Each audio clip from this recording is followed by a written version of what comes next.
working in the spirit of the Golden Empire. This is 17 News at noon. Good afternoon. Thanks for joining us. I'm Maddie Jansen. We begin with the latest on the impeachment inquiry. More transcripts of closed-door testimony in the inquiry have been released. This is Gordon Sondland, the Trump administration's ambassador to the European Union, has revised his testimony to House impeachment investigators. He's acknowledging that he understood by September that American aid to Ukraine was linked to a public statement promising to investigate corruption in the country. Sondland's lawyers gave House impeachment investigators a new sworn statement in which he makes key updates to his earlier testimony from last month. In the statement, Sondland says his memory was refreshed by the opening statements of two other key witnesses who've testified in the impeachment inquiry. Specifically, Sondland says he now recalls a conversation in Warsaw with a top aide to the Ukraine president in which he said that resumption of military aid likely would not happen until Ukraine had provided a public anti-corruption statement. Today, Democrats released hundreds of pages of testimony from two top diplomats, Volker, who was the special envoy to Ukraine, and Sondland. Making news around the world now, a disturbing story out of Mexico where at least 9 U.S. citizens, including 6 children, were shot and killed in an organized ambush. Officials say that this may be a horrible case of mistaken identity. NBC's Sam Brock has more of the shocking details. Overnight, 9 Americans killed in Mexico in what appears to be an ambush by an organized crime cartel.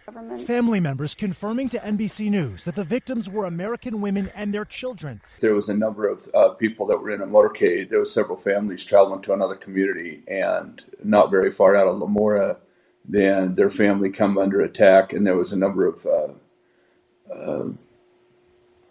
vehicles, 3 of them in particular, that were shot, and one of them was set fire. The Americans living in Mexico had been reportedly traveling with their children to Arizona for a shopping trip and were in the Mexican state of Sonora, 75 miles south of the U.S. border, when they were caught in the crossfire of gunmen. Among the dead, Renita Miller and her 6-month-old baby twins, Titus and Tiana, Donna Johnson and her son Trevor, and Christina Langford, but her baby Faith miraculously survived. My understanding is that there was some children that was able to escape out of the vehicles unharmed. One of those children, just 13 years old, walking about 14 miles to get help after hiding his bleeding but living siblings in the bushes and covering them with branches. As for the 5 children who did survive this morning, they landed at Douglas Airport on the Mexican side of the border, being transported to the American side for care and for resources.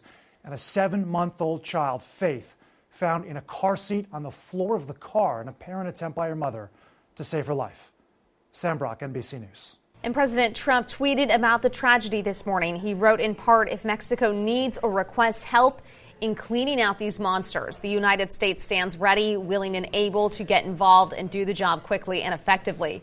This is the time for Mexico, with the help of the United States, to wage war on the drug cartels and wipe them off the face of the earth. We merely await a call from your great new president. Back here at home, Bakersfield Homeless Center CEO Louis Gill confirms the facility's property has been sold to the California High-Speed Rail Authority. The sale's already completed, but the center won't have to move right away. The Rail Authority will lease the property back to the center for 5 years. After that, the center will operate from a new location. Gill says he's hopeful because while he could not comment specifically on the terms of the agreement, he believes the purchase will ensure a strong future for the homeless center. We will absolutely be planning on expanding. It would be my hope that we would have at least 350 beds eventually. This is a once-in-a-generation opportunity to invest in our community so that long-term help is here. Our community needs more services for homeless families and single women. This is going to make it possible. Our future is very bright. As for the location of the new property, Gill says he and his team are already searching for the future home for the Bakersfield Homeless Center. Today, the Board of Supervisors is taking up the issue of vaping and whether it should or can control tobacco use in the county. According to Public Health, vaping is the most common use of tobacco in California. But as of October, nearly 1,500 hospitalizations and 33 deaths have been linked to vaping nationwide, according to Public Health. In Kern County, 3 people have been hospitalized. California has issued an advisory to stop vaping, and Kern is among many counties wondering what it can do. Public Health is proposing the county ban smoking in county parks and on public sidewalks, ban the sale of all vaping products or at least flavored tobacco products marketed toward kids, and limit where tobacco can be sold. The city of Arvin and LA County have smoke-free parks. LA and San Francisco counties have already banned flavored tobacco products, and McFarland has restricted where tobacco retailers can be located. Supervisors are not expected to vote on a plan today. All right, let's take a look outside now at that Tuesday forecast. Another sunny afternoon. Kev? Yeah, nice and clear. Air quality improved a little bit, and the commute at Rosedale and Mohawk looking good. Now, yesterday's high was right there at 80 degrees, so a little above our normal of 71. And today, temperatures are going to be hovering right near this point. We're at 74 right now in Bakersfield with no winds to talk about at this time. And we take a look at the hour-by-hour forecast, and we'll be right near 81 this afternoon and then slipping back into the 50s as we go throughout the evening hours. And then for the mountains, 72 right now. You have a south-southeast wind at 10 miles per hour right now. And this afternoon, we will see a light breeze as we're seeing right now from Tehachapi over the Grapevine. And temperatures are going to be in your liking as well with lower 70s and then slipping back into the chilly 40s by tonight. This weather pattern is going to hang around. We'll talk more about it coming up in just a few minutes, Maddie. All right, thanks, Kevin. The Bakersfield City Council has given the police department the green light to roll out its first phase of body cameras, which will be worn by special unit officers starting tomorrow.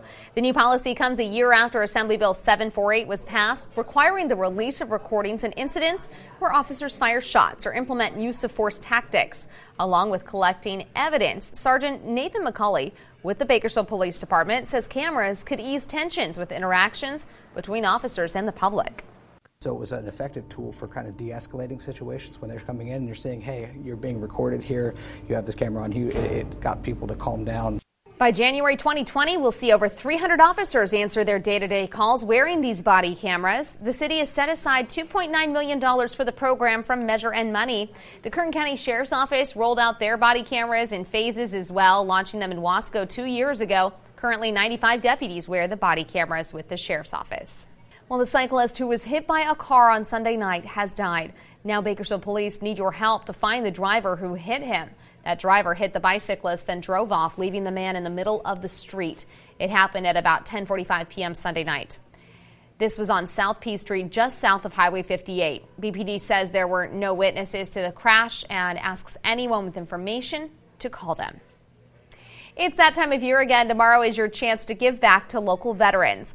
Honor Flight Kern County and KGET are inviting you to be part of the annual All Media All Day fundraiser.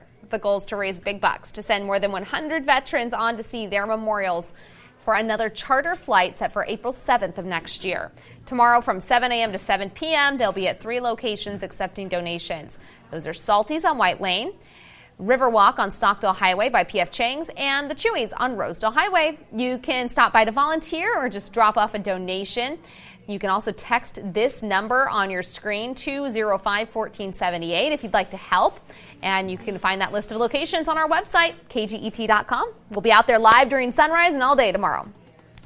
Still ahead, Google wades into the wearable tech market. More on the move in your 17 Business Watch. And your chance to help keep the memory of a local little boy alive with a barbecue and blood drive this week.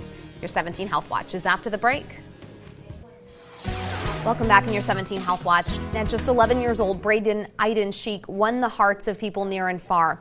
He was a fighter from day one, valiantly undergoing multiple heart procedures until losing his battle November 7th of 2018. Ahead of his 1-year anniversary of his passing, 17's Amber Frias sat down with Braden's family to talk about how they're working to keep Braden's memory alive. It's hard to believe it's been a year since little Braden left us, especially because he still lives in the hearts of many. His family's one goal is to make sure that stays that way as they continue to work hard to fulfill one of his last wishes. I can't sleep. I just got melatonin. At his young age, Braden Eidenschink touched the hearts of many. A true fighter. In his short life, Braden underwent 3 heart surgeries until sadly he passed away November 7th, 2018 at 7:17 p.m. One thing that he always said was, if I die, I don't want to be forgotten. And so he kind of gave us some big shoes to fill to ensure that he's not forgotten. In his memory, Braden's parents have started doing random acts of kindness. Whether it's buying somebody Starbucks or buying pizza, buying are just doing random things for people that are nice. All in Braden's name. This kid fought. He followed the rules. He did what he was supposed to do, even though he didn't want to do it. He still did it, and I think it's up to us just to keep his wishes, and he wanted to give back. The Idenshanks also continue to support the Nobody Fights Alone Foundation. It was started to help Braden and a young cancer survivor named Mia. The foundation is made up of 7 families, including Braden's, with one goal: helping families who undergo pediatric emergencies. It is all about giving back. Anything that we do stays in Kern County and goes to families with pediatric emergencies. So that's where our efforts are. And we have some events coming up like this Thursday, Burgers for Braden. And to honor Braden's legacy, his family is hosting a blood drive at Houchin, and it culminates with Burgers for Braden. And the blood drive started earlier last month, and it goes until this Thursday, November 7th. That's the 1-year anniversary of Braden's passing.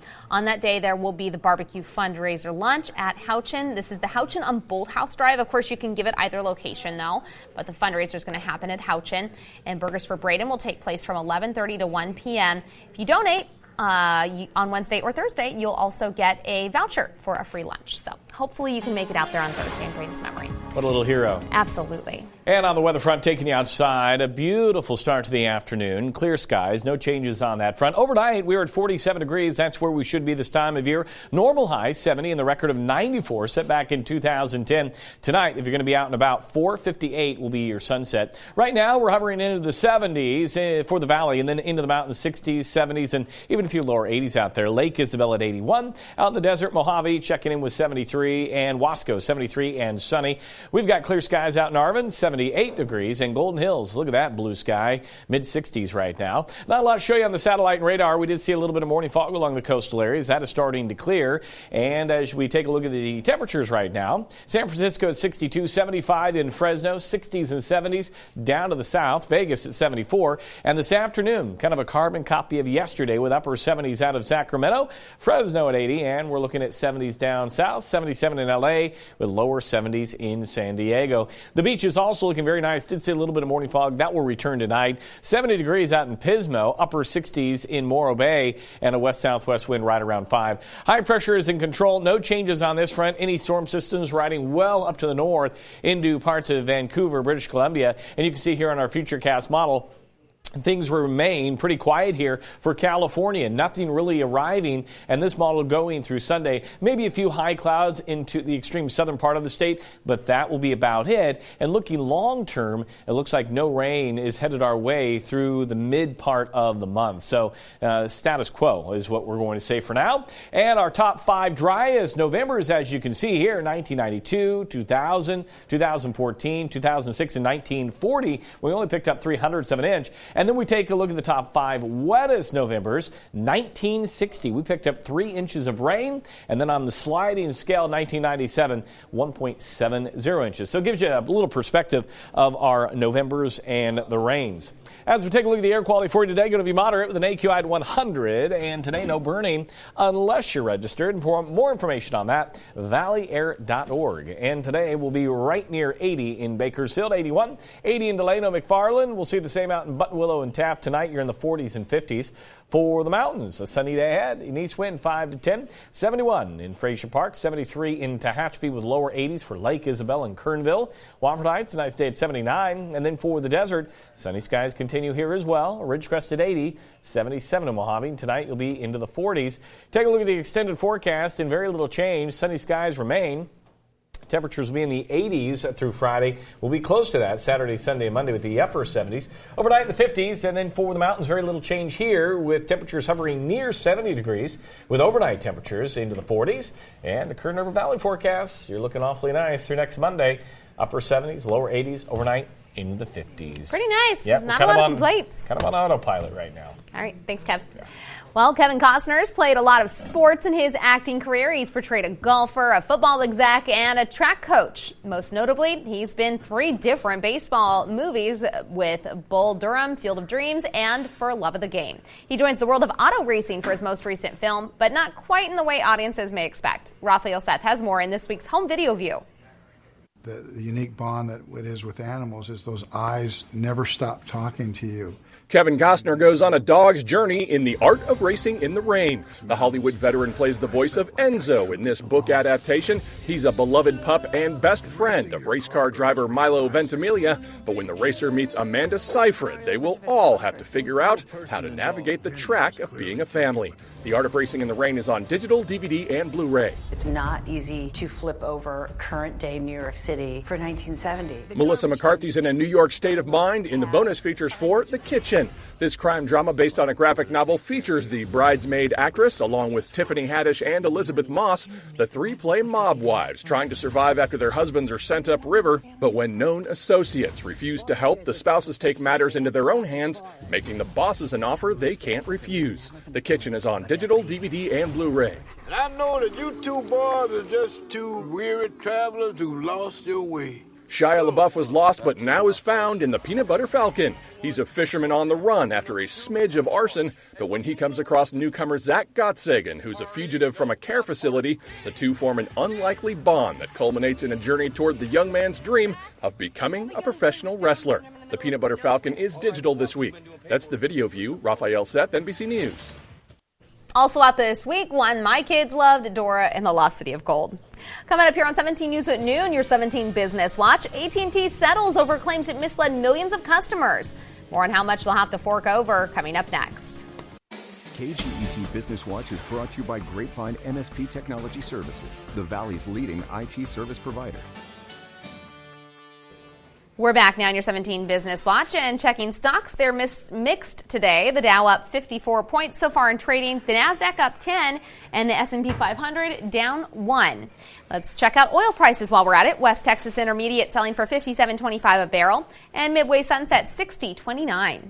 AT&T settling over claims that it misled consumers. The wireless carrier will have to pay out $60 million after the Federal Trade Commission alleged AT&T misled millions of customers by charging them for, quote, unlimited data plans while reducing the data speeds. The money will provide refunds to current and former AT&T customers who had originally signed up for unlimited plans prior to the 2011 but were throttled by AT&T. Affected consumers will not be required to submit a claim for the refunds. Current AT&T customers will automatically get a credit to their bills, and former customers will receive checks for the refund amount that they are owed. Google announced on Friday it's acquiring wearable tech company Fitbit. That move signals the tech giant's continued sprint into the hardware world and ratchets up competition with products like Apple's iWatch. Josh Lipton has more. Google CEO Sundar Pichai has been moving hard into hardware, dedicating time, money, and effort into building out his portfolio, which includes everything from smartphones to smart speakers. Now Pichai is pushing into wearables with its purchase of smartwatch maker Fitbit.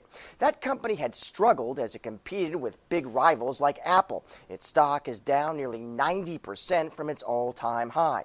But Google clearly thinks its talent and technology are valuable. Google has a long history of making moves in hardware through acquisitions, from Motorola Mobility to Dropcam to Nest, though some argue that the acquisitions haven't always yielded benefits. You got Fitbit here, that probably no better company, maybe Garmin, maybe some of the running companies doing a little bit of a better job in the fitness workout space, but Fitbit's the one to have. The issue with Google is really they've bought other fitness companies and wearable companies before. They bought Fossil, some tech from Fossil before. They've bought Misfit, which was a startup in the fitness space and the wearable space. Nothing came of that. And as Google pushes into wearables, it faces plenty of competition from the likes of Apple. The iPhone maker doesn't break out how many watches it sells, but analysts estimate that Tim Cook's company has now sold 76 million. This is a relatively small deal for Google, but analysts say it will likely attract scrutiny in Washington, too, given that Google, like other big tech companies, is now clearly on the radar of regulators. Josh Lipton, CNBC Business News, San Francisco.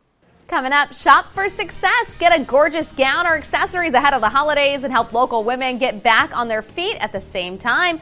We'll talk with Dress for Success up next.